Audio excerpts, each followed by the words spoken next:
Selamat datang kembali ke channel Kli. Sebelum kita masuk dengan lebih mendalam, saya rasa lebih baik kita menulis program pertama kita. Ini kerana untuk anda semua mendapat idea kasar dan anda boleh cuba untuk explore sendiri. Pelajar, bagi saya jika anda explore sendiri, anda akan lebih cepat belajar. Baiklah, kita padam program yang auto-generate ini. Dan pelajar, cuba praktis untuk tulis balik. Baiklah, untuk program pertama, program akan bertanya apakah nombor kegemaran kita dan diakhiri dengan program berkata dia pun suka nombor itu.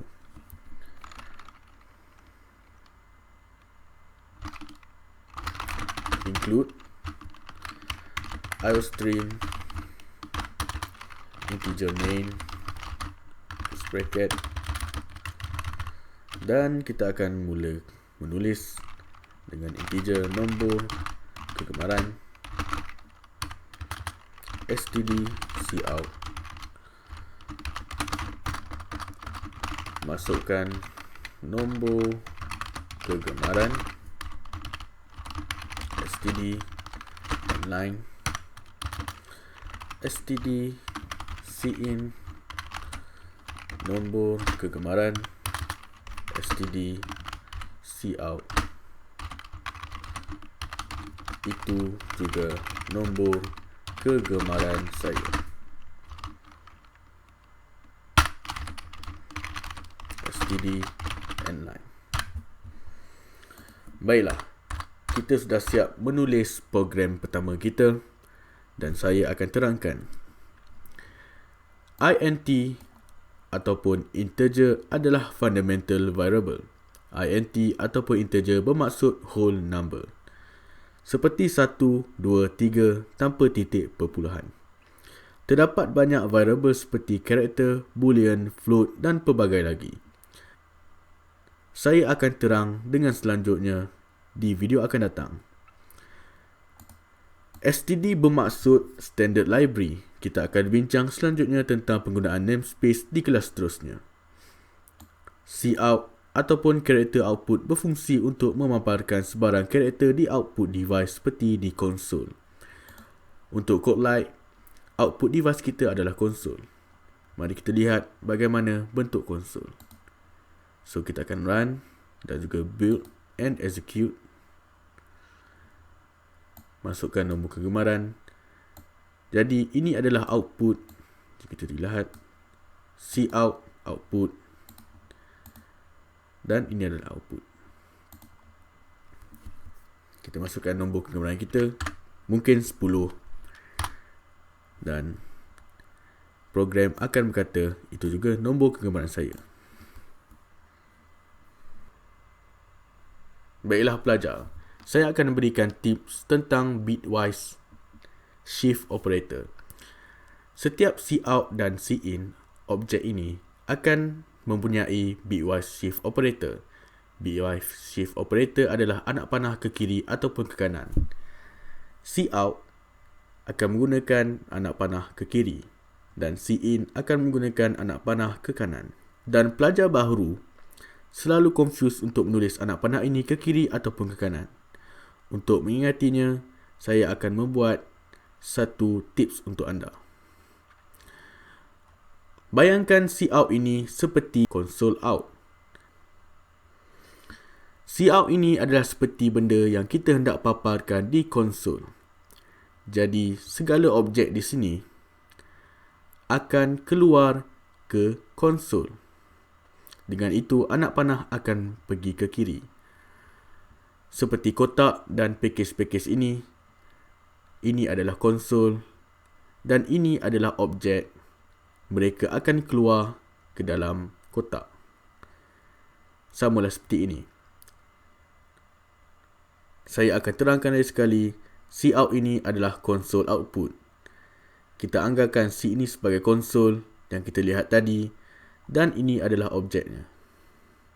Segala objek di sini akan keluar ke cout dan itu adalah cara kita hendak mengingati anak panah ke kiri ataupun ke kanan. Untuk konsol in pula, cin anak panah adalah ke kanan.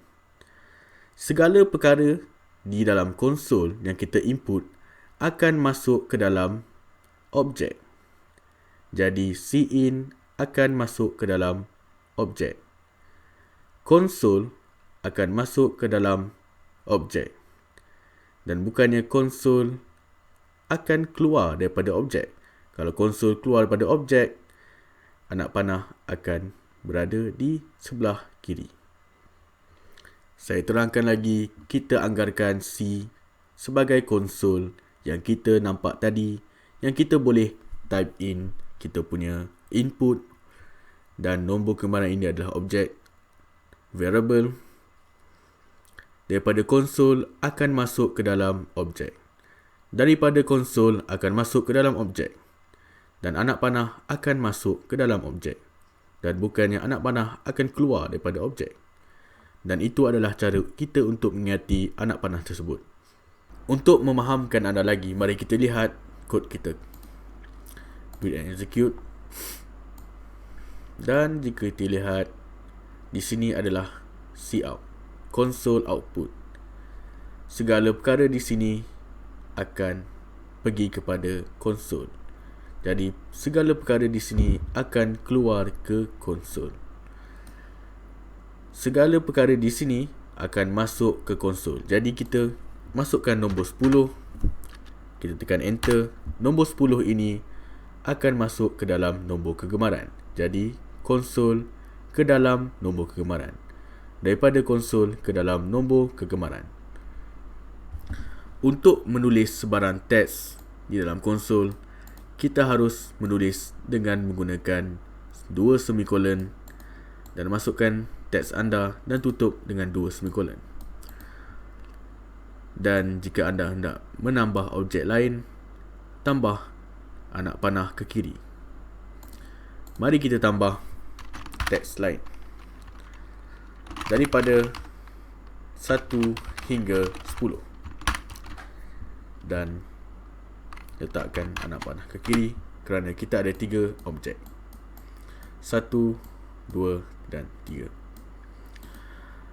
Endline ini ataupun std endline bermaksud line yang seterusnya. Jika kita tidak tulis endline, program akan terus pergi ke line yang seterusnya. Untuk mari saya tunjuk. Jika kita buat std cout, nama saya, dan kita tutup dan kita cuba run. Build dan execute. Masukkan nombor kegemaran daripada 1 hingga 10. Endline akan skip kepada line seterusnya dan ini adalah nama saya. Baiklah, jika kita buang endline,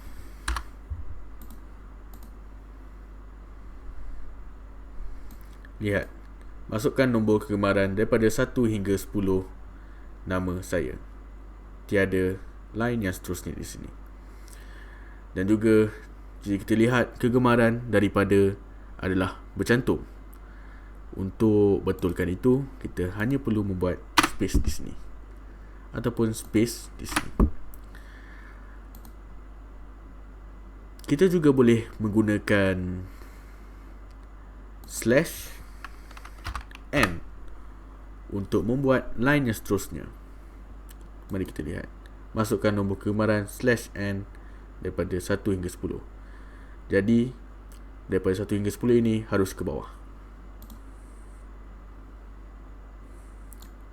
Masukkan nombor kegemaran daripada 1 hingga 10, mereka di bawah. Tahniah, sekarang anda tahu bagaimana hendak membuat program anda sendiri. Saya sarankan untuk anda cuba explore diri sendiri dan try untuk membuat program anda sendiri dengan ilmu yang telah anda dapat pada hari ini. Kita akan pergi kepada video yang seterusnya. Jumpa lagi.